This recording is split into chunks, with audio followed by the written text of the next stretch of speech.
Assalamualaikum warahmatullahi wabarakatuh. Selamat pagi. Ini adalah bentuk somasi saya. Somasi ini maaf, saya dalam keadaan sakit.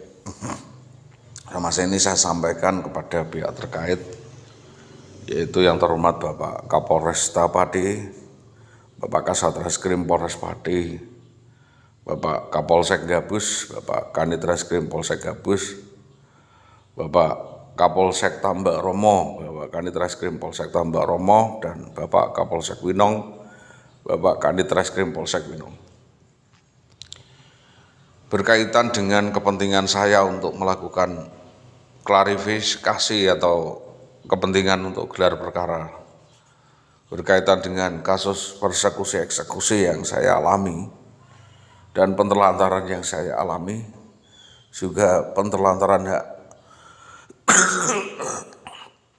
juga berbagai permasalahan berkaitan dengan penyerobotan tanah lasak, insentif tunjangan seorang suami yang dilakukan oknum guru SD 03 Tambak Romo atas nama Indah Wayu Widiawati. Kepada terhormat Bapak Kapolsek Tambak Romo, Bapak Kapolsek Winong, dan Bapak Kapolsek Gabus, terutama Bapak Kapolsek Gabus, sebagai bahan kemitraan dari berbagai pengaduan saya mungkin agak berat untuk menyampaikan secara terbuka kasus demi kasus yang selama ini kami tanggung, yaitu berkaitan dengan utang piutang, ya, uang prestasi yang harus saya tanggung akibat ulah atau perbuatan yang dilakukan oleh Saudari Indah Wayu Widiawati oknum guru SD 03 Tambak Romo. Kenapa hal ini sangat urgen dan penting saya sampaikan? Karena sampai dengan hari ini, ya, detik ini, sejak tahun 2011 sampai 2025 ini masih belum ada titik terang atau titik temu. Apakah itu persepakatan, apakah itu perjanjian, ataukah itu kesanggupan atau penolakan, atau karena ini dianggap tidak penting mungkin bagi para pihak, karena ini adalah menyangkut hajat hidup orang atau kepentingan orang. Ini menyangkut hajat hidup kemanusiaan, hak asasi manusia, dan negara sudah menyediakan alas hak itu sesuai dengan perjuangan yang telah dilakukan oleh orang, dan orang itu adalah saya. Jadi dengan adanya intervensi tertutup, intervensi yang menutupi alur gerak Saudara Indah Wayu Widiawati untuk menyampaikan sesuatu kepada kami, atau mungkin tidak dengan orang lain, atau kesadarannya sendiri, atau mungkin tidak sadar untuk menyampaikan hal itu, tentunya hal ini menjadi bahan pemikiran saya. Pokok pikiran saya adalah analog. Ada analog bahwa setiap ada aksi ada reaksi. Harusnya dari setiap segala sesuatu yang saya sampaikan, dari nomenklatur A sampai Z, surat-surat undangan dari Dinas Pendidikan kepada saya yang saya terangkan, semuanya di situ ditanggapi dari Kepala Dinas waktu itu Pak Sarpan, yang ditanggapi oleh Samsuri Kasdan, Bu HR Amadi, Bu Sri Utami, dan Sri Pagilar. Saya semua tahu. Yang di kantor itu saya jelaskan semua bahwa ini adalah suatu rekayasa besar di Dinas Pendidikan yang harus dibongkar.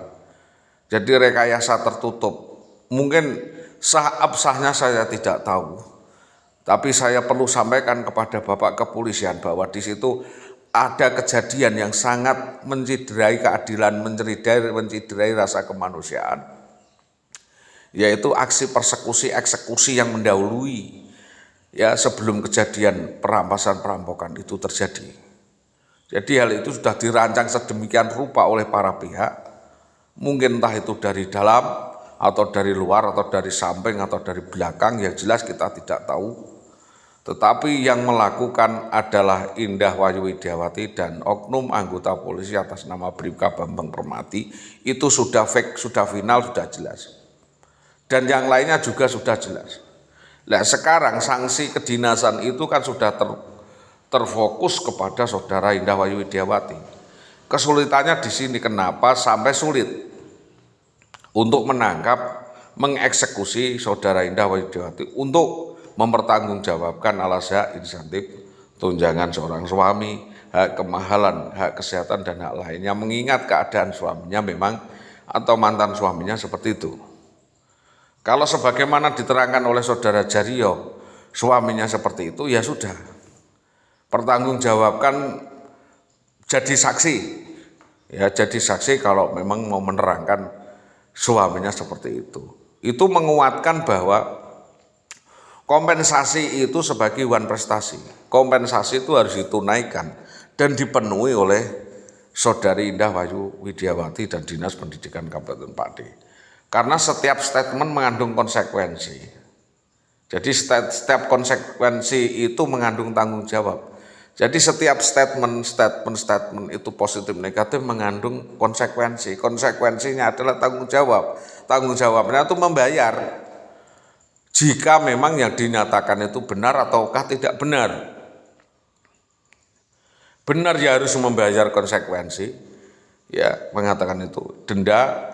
Kalau tidak benar berarti Anda juga mengandung konsekuensi pencemaran nama baik orang. Itu yang saya sampaikan, makanya itu mendingan diam atau action saja, langsung ke rumahnya, ajak bicara di bawah tangan, ajak bicara dari hati ke hati, jadi permasalahannya apa topakan gitu. Nanti diselesaikan secara duduk bersama dan kekeluargaan, tapi fase itu sudah selesai. Kita tunggu sampai 15 tahun Pak tidak ada etikat baik, makanya saya menyampaikan kasus ini kepada kepolisian.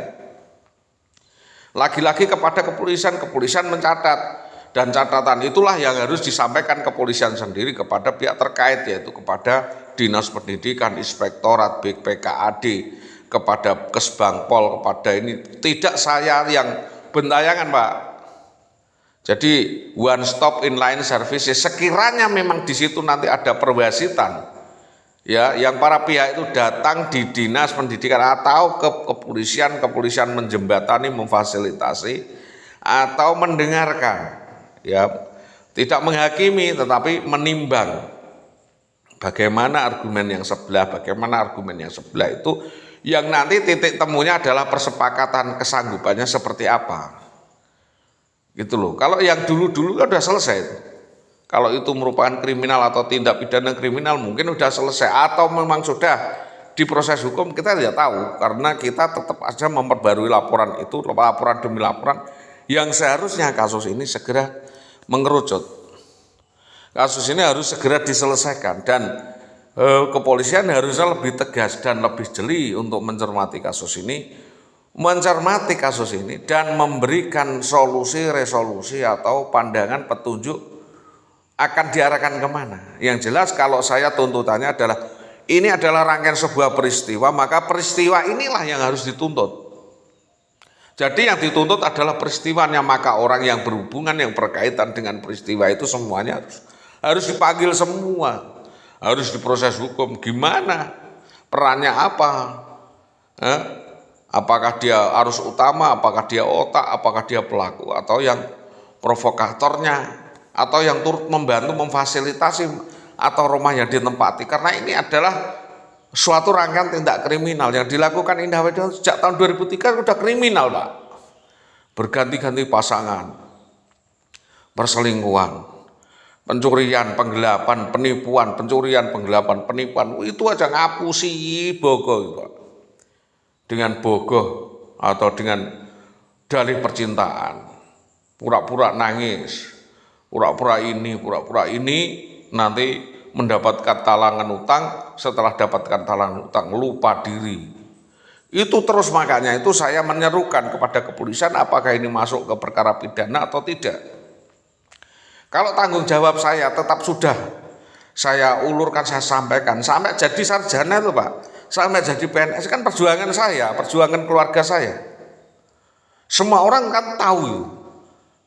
Cek itu kan tanda tangannya, dia izin mau daftar PNS kan tanda tangan saya. Dan ada cerita-cerita panjang di bawah tangan atau di bawah meja, di dalam meja, di bawah lemari, di atas lemari Dan di sekitar lemari kabet itu, di bawah desk, itu ada di saya. Makanya itu saya kasih bocorannya sedikit bahwa saudara Indah Waidio itu memiliki cacat moral. Ya, cacat moral, cacat etika, cacat disiplin etika PNS yang itunya harus segera diproses. Itu penggelapan, masuk di penggelapan Al-Azhar itu selama sekian tahun. Akan tetap saya sampaikan. Jika itu tidak dilakukan itu berarti kriminal murni. Dengan adanya perdata yang dibiarkan itu, kan sudah sampaikan somasi itu berkali-kali.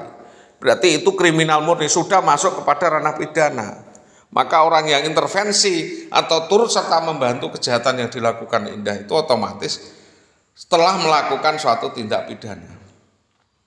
Itu Pak. Jadi itu yang saya sampaikan kepada Bapak Kanit Reskrim Polsek Gabus, Bapak Kapolsek Gabus. Nanti untuk diidentifikasi Pak, diselidiki lagi, nanti dituangkan. Kalau memang Bapak tidak bisa menyelesaikan ya disampaikan kepada Polresta Pati.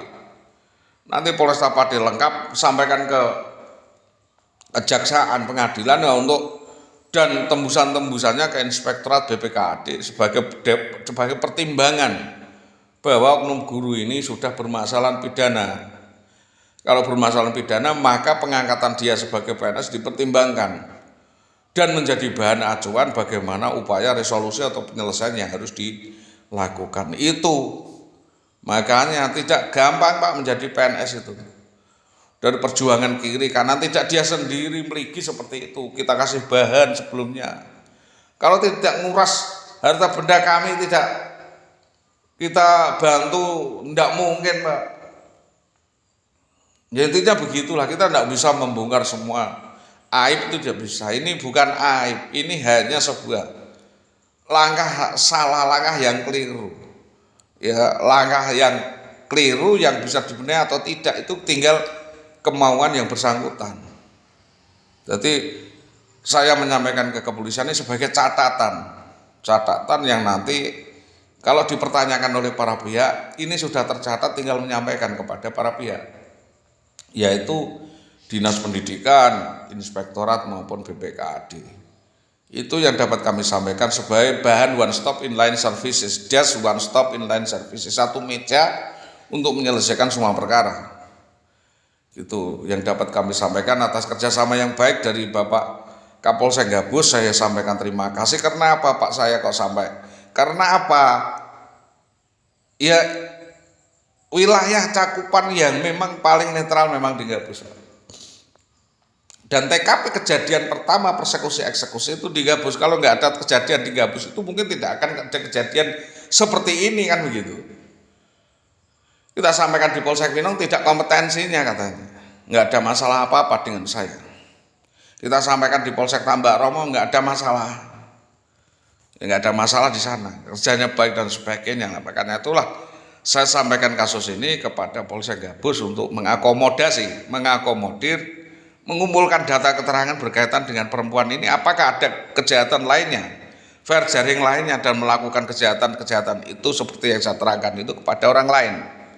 Hanya saja korban-korban tidak berani lapor ke polisi atau bagaimana. Kalau saya kan menyampaikan ini belum laporan.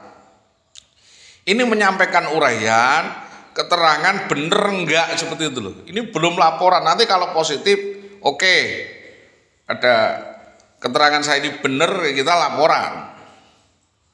Jadi saya minta bantuan kepolisian menyelidiki ini apakah ini bener enggak, nanti kita laporan. Setelah laporan dijalankan, proses hukum berjalan. Kalau memang itu bisa di restoratif justice ya direstorasi.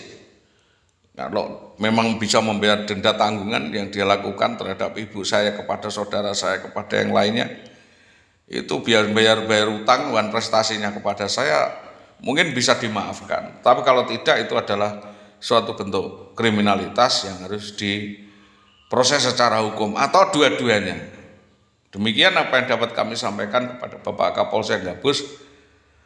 Dengan segala hormat kami sampaikan terima kasih. Saya Soleh Kudati, SAG SPD, warga Desa Karakunang, Kecamatan Winong, Kabupaten Pati. Assalamualaikum warahmatullahi wabarakatuh.